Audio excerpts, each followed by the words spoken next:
ಮನೆಯಿಂದ ಸಡಗರ ಸಂಭ್ರಮದಿಂದ ಆಚರಿಸುವ ಹಬ್ಬವೆಂದರೆ ಅದು ಹೋಳಿ ಹಬ್ಬ. ಹೋಳಿ ಹಬ್ಬವನ್ನು ಸಂಪೂರ್ಣ ಭಾರತದಲ್ಲಿ ಎಲ್ಲ ಧರ್ಮದವರು ಆಚರಿಸುತ್ತಾರೆ. ಇಲ್ಲಿ ಕುಲ ಮತ ಭೇದವಿಲ್ಲ.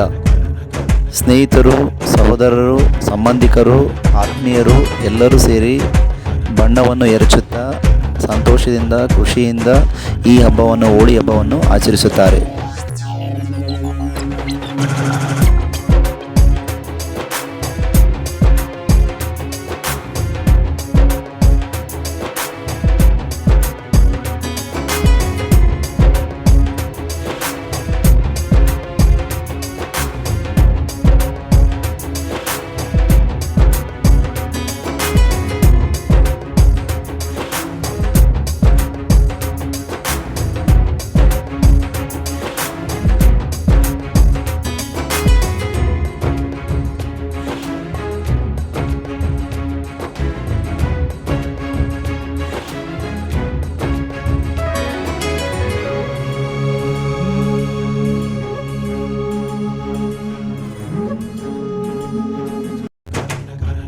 ಹಬ್ಬ ಶುರುವಾಗೋದು ಕಾಮಣ್ಣನನ್ನು ಸುಡುವುದರ ಮೂಲಕ.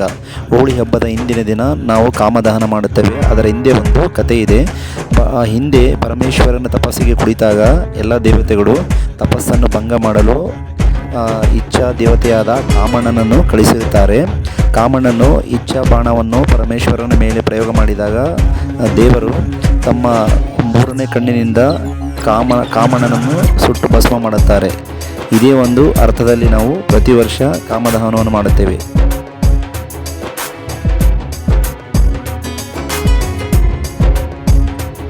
ಒಂದೊಂದು ಕಾಲದಲ್ಲಿ ಹಿರಣ್ಯಕಶ್ಯಪ ಎನ್ನುವ ಬಲಿಷ್ಠ ರಾಜ ಇದ್ದ.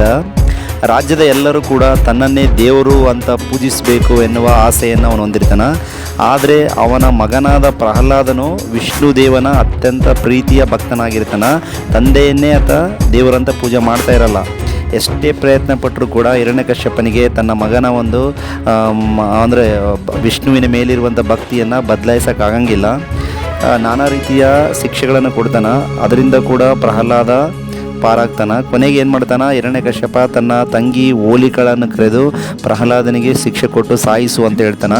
ಹೋಲಿಕಂದು ಒಂದು ವರದಾನ ಏನಿರ್ತದೆ ಅಂದರೆ, ದೇವರು ಆಕೆಗೆ ಏನು ವರದಾನ ಕೊಟ್ಟಿರ್ತಾನೆ ಅಂದರೆ, ಬೆಂಕಿ ಆಕೆಗೆ ಏನೂ ಮಾಡಲ್ಲ. ಬೆಂಕಿ ಆಕಿ ಪ್ರವೇಶ ಮಾಡಿದರೂ ಬೆಂಕಿ ಮೇಲೆ ಕೂತರೂ ಆಕಿ ಸುಡ್ತಾ ಇರಲ್ಲ. ಹಾಗಾಗಿ ಪ್ರಹ್ಲಾದನನ್ನು ಬೆಂಕಿಯಲ್ಲಿ ಸುಡಬೇಕು, ಶಿಕ್ಷೆ ಕೊಡಬೇಕು ಅನ್ನುವಂಥ ಒಂದು ಆಸೆಯಿಂದ ಹಿರಣ್ಯಕಶ್ಯಪ ಆಕಿ ಹೇಳಿರ್ತಾನೆ. ಆಕಿ ಅದೇ ರೀತಿ ಪ್ರಹ್ಲಾದನನ್ನು ತನ್ನ ತೊಡೆಯ ಮೇಲೆ ಕೂಡಿಸ್ಕೊಂಡು ಬೆಂಕಿಯ ಮೇಲೆ ಕೂಡ್ತಾಳೆ. ಆದರೆ ಈ ಒಂದು ದೇವರು ಕೊಟ್ಟಂತಹ ವರದಾನವನ್ನು ದುರುಪಯೋಗ ಮಾಡಿಕೊಂಡದಕ್ಕಾಗಿ ಯಾವಾಗ ಪ್ರಹ್ಲಾದ ವಿಷ್ಣುವಿನ ಜಪ ಮಾಡೋಕ್ಕೆ ಶುರು ಮಾಡ್ತಾನೆ, ಅವಾಗ ವಿಷ್ಣು ಎಲ್ಲ ದೇವರೆಲ್ಲ ಪ್ರತ್ಯಕ್ಷರಾಗಿ ಆಕೆಯ ಒಂದು ವರದಾನವನ್ನು ಹಿಂದಕ್ಕೆ ತೆಕ್ಕೊಂತಾರೆ.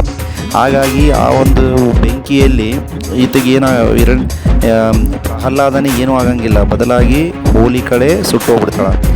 ಈ ದಿನವನ್ನು ಹೋಲಿಕಾ ದಿನ ಅಥವಾ ಹೋಳಿ ಎಂದು ನಾವು ಪ್ರತಿ ವರ್ಷ ಆಚರಿಸ್ತೀವಿ.